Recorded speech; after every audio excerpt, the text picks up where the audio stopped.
Hello, viewers of the Voodoo Monkeys page. So, it's been a long time since the last post, as usual. My plan did not go as I wanted it to, and I basically spent a bunch of time not doing this and not podcasting. So, I'm just going to do a video here about origins of the Voodoo Monkeys, why this page started, and kind of remind myself of these things. So, basically, the Voodoo Monkeys were born in a tire shop in Camrose, me and Greg. And why this started is we were talking and we were kind of, well, it was mostly Greg, I think, was really pushing for some more enlightened conversations. He was very like, this is me, these are the kind of things that I think, just throwing things out there on the level of like of God and spirituality, energy, trying to relate these different things like God and energy. And then I remember listening to that, entertaining those thoughts in my head and thinking about them, and then being like, that's kind of like this thing that I've been thinking like for a long time growing up. I thought that what the religions of the world call God or gods is really just what science has called the universe, and science has been about deconstructing those kind of myth things and then saying no, that's really this and this and this and this, but like a religious person could be like, no, that's really God or whatever. And it's just a matter of belief systems, and obviously science is easier to believe because it's testable and provable, but the belief that and the kind of energy that comes from believing in something like God is fucking tremendous. It's huge, and it can really inspire you to live life, live a fulfilled life, live a purposeful life, feel purpose, and community with the people around you. So there's a lot of good stuff there.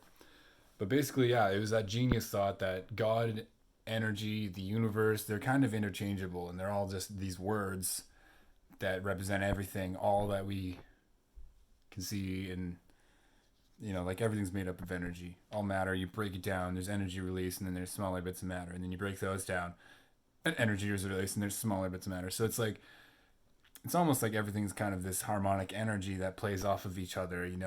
Right now I'm talking to my phone, and then this phone is going to go to the YouTube server, and then you're going to connect to the YouTube server, you're watching this, and that's how I can connect to you through any time, through any distance on earth. It's fucking really cool, even that kind of stuff. Appreciating the world we live in. It's so advanced in the first world, and the connectivity of the internet reminds me of a time like the Renaissance, when there was this all of a sudden the Silk Road come in, and there's all this trade happening between places that have never traded, people sharing ideas that it's like, I didn't think of that. Oh, I didn't think of that either. Oh, wow, this is genius. And that's happening on the internet today. People are getting very creative and crafty with things like in Pinterest, and even just going on YouTube. You can find a do-it-yourself for anything. You can learn how to do so much stuff on YouTube, anything at all. So the knowledge is there, the information is there, and still people are very much looking for distraction, looking for something to make them laugh, and that's where like the memes come in, which are hilarious. There's some really hilarious memes, and it's great for inspiration because it's a reusable pickup line. You always know how it's gonna end, or not pickup line, punchline. You always know how it's gonna end, so you know, oh, this is kind of like this scenario, and it's this great commentary of life, all these memes. So I love the internet for those reasons, and for allowing things like the Voodoo Monkeys podcast to exist. So why did we start talking about stuff like that, like trying to make these genius connections between nature and life? It was basically because the freaking mundane conversation that a lot of people get stuck in, even if they don't like it. Like, I'm not saying everybody likes to talk about the weather, or like, hey, what's up? How's your day going? How's the work? As if anybody's going to open up about, stresses and stuff of work. Some people do. Like I have, when it's like, but like so much of the time it's not worth mentioning. It's like, whatever, it's mundane. Why are you asking me about mundane stuff? Let's talk about life. Let's talk about all of it. Let's talk about the universe. Let's talk about God. Let's push some taboo subjects. Let's talk about sex. Let's talk about everything that is human and can be human, and even other things that we can think of that are kind of like alien thoughts, but you can just entertain them. Alien thoughts, not aliens. Maybe they're real. Oh, outside right now watching the Martians like the Voodoo Monkeys. But basically, yeah, to kind of push ourselves out of that comfort zone, out of that normality, and to cause growth, to kind of make us harder, make us stronger beings, not settle for mediocrity, you know? If I would have rejected those ideas as Greg was, you know, proposing them, and I was kind of, instead of like playing off them, if I was like, oh, you know, that's kind of pointless. Like, why would we talk about philosophy and stuff? I don't want to be involved with it. I would be in so much a different place right now. Getting into the Voodoo Monkeys like really kept me out of doing things like just partying away my paycheck, which was a very real option at the time, and kind of tempting in some ways. But you know, Voodoo Monkeys became the party, fitness became the party, you know, philosophy became the party, and it was a lot more worth it, a lot more valuable. Now, partying your paycheck away can be worth it, you know. It's kind of that thing, and even that, partying away your paycheck, so or living paycheck to paycheck, it makes it so hard to save. You know, everything costs money, and you all want it. We all, I want a house, I want a car. You know, everybody wants to have a house and a car. You know, and a significant other to share that with, and you know, maybe start a family and whatever you end up want to live life about, but. We all need shelter. We all need transportation. This freaking Canada. Everything's so spread apart. You need to drive. Basically, unless you want to live in the city all the time, and which you can. Also a good option. There's bikes. There's public transport. I mean, there's options for everybody, no matter where you are. You can find a cheap-ass room to rent for like $500 less, $200, $300 somewhere. It's not going to be great, but you got to just make sacrifices. And that's another thing the Voodoo Monkeys taught me is you got to make sacrifices. So...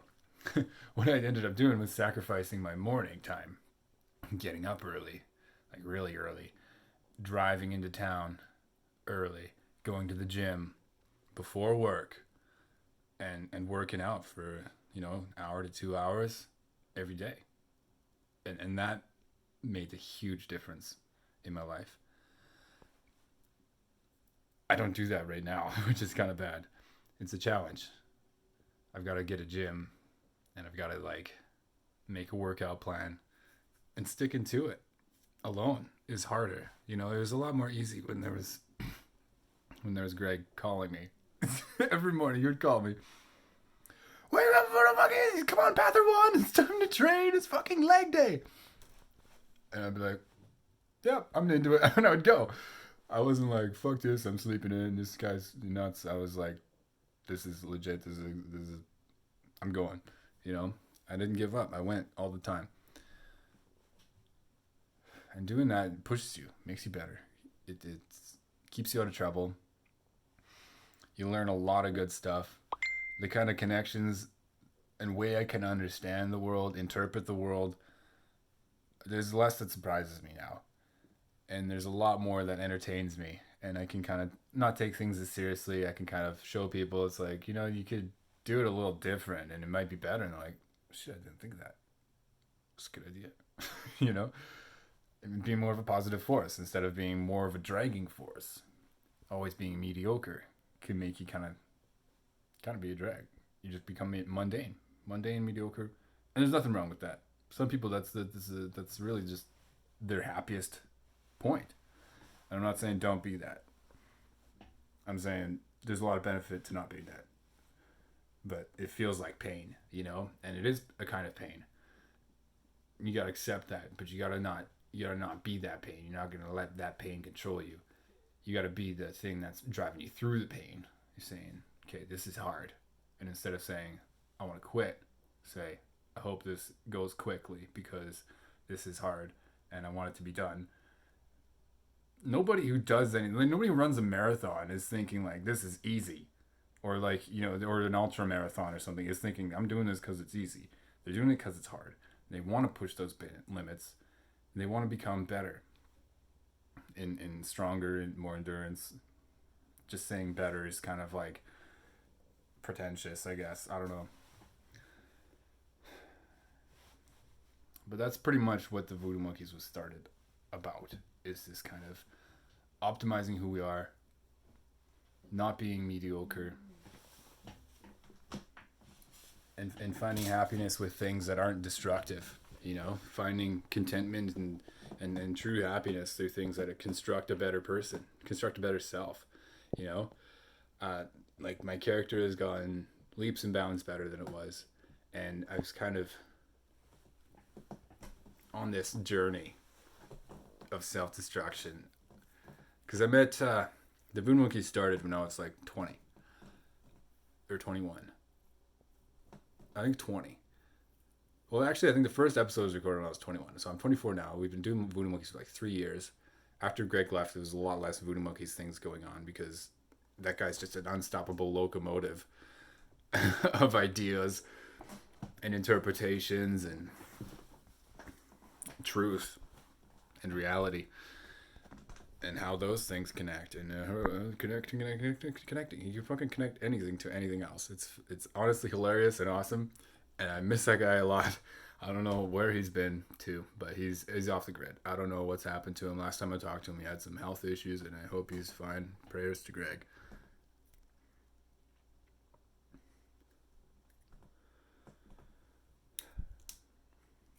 I don't know if this page is going to be that much more podcasting. There's still people I want to podcast with that I haven't really done it with yet. But now that I've kind of laid this out, I feel a little better about where I'm coming from, just me, and just want to focus on those things that are going to push people to be more monkey-like, more voodoo-like, and the voodoo monkey, it's like it's a human. The voodoo monkey is a human that, like, even more than me, is like David, okay, I don't want to just like name drop people, but like that will push themselves beyond the breaking point. They will go until they break, and then they'll be like, okay, if I can keep going while I'm broken, then I won't be stopped ever. You can break me, but I won't stop. That's the kind of voodoo monkey thing. It's this like strong motherfucker kind of thing, being tough, tougher than life. Because if you're tougher than life, that's so badass to say. If you're tougher than life, this is like Rocky. Nothing's gonna keep you down. You're gonna rise above. The more you push yourself, do these things, you're gonna just rise above every little obstacle that comes in your life, and you're gonna start feeling very good about yourself. You're gonna start being more happy, more content with your life. You're not gonna be like, yeah, it sucks, but I have to accept it. You're gonna be like, I made this awesome, and I deserve it. So on that note, peace out, Voodoo Monkeys. Keep on pushing those limits, pushing those boundaries, and making yourself weak. Find those weak points. Make them strong. Break yourself on something constructive. And then construct them on the broken parts. All right. Run to the fight.